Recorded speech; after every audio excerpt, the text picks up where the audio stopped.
आफरीन, स्वागत है आपका। Ma'am hello. अस्सलाम वालेकुम मैम। वालेकुम अस्सलाम मैम, कैसी हैं आप? खैर अल्हम्दुलिल्लाह, अल्लाह का शुक्र है। आप बताइए, आप कैसी हैं? हम भी ठीक हैं। अस्सलाम वालेकुम हकीम साहब। वालेकुम सलामत रहें आप। आफरीन खैरियत से हैं? नहीं, खैरियत है भी नहीं भी, इसीलिए हमने आपको फोन किया। मेरी थोड़ी लंबी बात है कि सब ठीक से पूरी सुन लीजिएगा। ठीक है।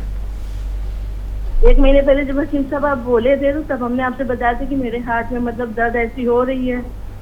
तो आपने कहा था डॉक्टर को दिखाओ। तो हमने डॉक्टर को दिखाया तो उन्होंने देखा, तो उन्होंने कहा कि उन्होंने दवा दी। उन्होंने कहा जकड़न भी बहुत और सब जांचें भी कराई। तो जांचें कराई, अल्हम्दुलिल्लाह जांचें सब नॉर्मल निकली। जकड़न थी तो उन्हें डाउट था किसी और चीज का, उन्होंने उसका एक्सरे वगैरह कराया, वो भी अल्हम्दुलिल्लाह सब नॉर्मल निकला। उसके बाद उन्होंने जो है फिर हमने ECG कराया। ECG में चाय पी के हमने करवाया था, उसमें से हल्की सी बस धड़कन बड़ी निकली। और BP की दवा खाते हैं, तो BP की दवा उनकी खाई, तो उससे मेरी धड़कन इतनी बढ़ गई, इतनी मतलब तबीयत, मेरा BP इतना बढ़ गया 160 से ऊपर और नीचे का 120 हो गए। तो उसकी क्या वजह थी, खैर वो तो हमें नहीं पता। फिर हमने BP की दवा उनकी खानी छोड़ दी। ठीक है मैम। उसके 1 महीने से तो हमने BP की दवा खाई नहीं। और हम हकीम और सब जांच मेरी नॉर्मल हुई। और हम हकीम साहब का हिसाब से उन्होंने आपका नुस्खा भी 7 महीने से ले रहे हैं। अब हमने माजून नारकेल मंगाया, वो भी 15 दिन से ले रहे हैं। और BP के लिए नमक जैतून सोडा और अलसी ये भी खा रहे हैं। और सियागोन भी थोड़ा हड्डियों की दिक्कत है तो वो भी ले रहे हैं। तो मेरे ये 2 महीने से तो जकड़न बिल्कुल बनी हुई है, मतलब और 1 हफ्ते से तो सांस बहुत फूल रही है। तो उसकी क्या वजह है कि क्यों मेरे इतना हो रहा है, ये चीज नहीं समझ रही। मतलब नुस्खा लेना, सब आराम मिलना चाहिए, इतना टाइम हो गया तो सांस बहुत फूल रही है मेरी। तो ये चीज नहीं समझ में आ रही कि उसके लिए मैं अब क्या करना चाहिए, क्या दवा लेना चाहिए, ये जानना था मैम। ठीक है, ठीक है। और सब जाते अल्हम्दुलिल्लाह, मेरा यूरिक एसिड जो बढ़ा हुआ था वो भी अल्हम्दुलिल्लाह नॉर्मल निकला। और जो दिक्कतें थी और सब सही निकली। बस मेरी जकड़न बहुत बनी हुई है और सांस बहुत फूली है। BP भी हल्की सी जो धड़कन, और डेयरी भी कल खाई, सांस फूली थी अंग्रेजी दवा, उससे भी कंट्रोल नहीं हुआ मेरे। तो ये वजह क्या है मैं बस ये जानना थी। तो उसके लिए क्या नुस्खा ले जो मेरी सांस ना फूले और जकड़न मेरी एकदम ठीक हो जाए।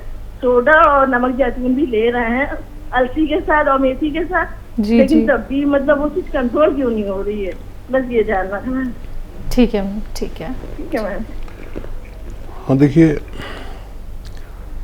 कुछ ऐसा हो सकता है कि घरेलू कोई प्रॉब्लम होती है तब भी BP बढ़ जाता है। तो इत्तेफाक से अगर बढ़ गया है था तो वो ठीक भी आसानी से हो जाता है। किसी घरेलू वजह की वजह से ख़वातीन को तो बहुत ज़्यादा परेशानियाँ होती है, घरेलू परेशानियाँ, उसका जिक्र नहीं कर सकते, किसी न किसी से ज़रूर परेशानी होती है। अगर इत्तेफाक से बढ़ जाए तो वो कोई बात नहीं, वो मेरा भी बढ़ जाता है।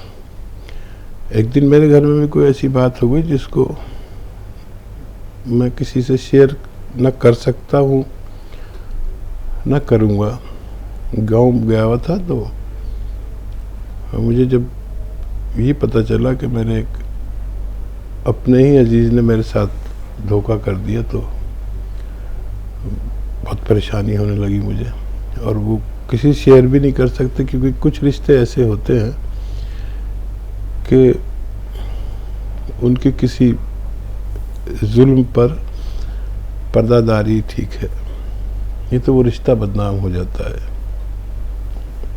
बहरहाल तो जब मुझे परेशानी महसूस हुई तो मैंने देखा तो मेरा BP 200 पहुंच गया।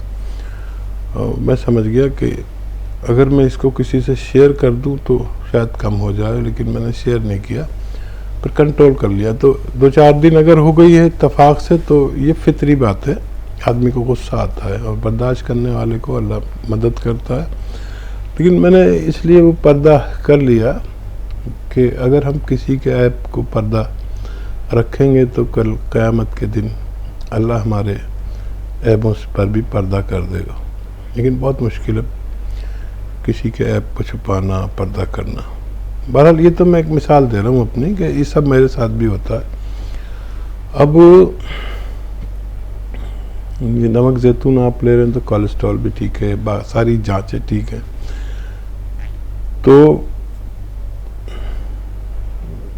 वो जो नुस्खा मैं बताता हूँ, अदरक, लहसुन, नींबू और ये असली जैतून का सिरका, इन सब का हम वज़न यानी बराबर बराबर वज़न का जूस निकालें और मिक्स करके कम से कम एक टाइम ज़रूर पीना लगे, 3-4 चम्मच रात को सोते में पिएं, तो इंशाअल्लाह फिर ये भी परेशानी जाती रहेगी। जी।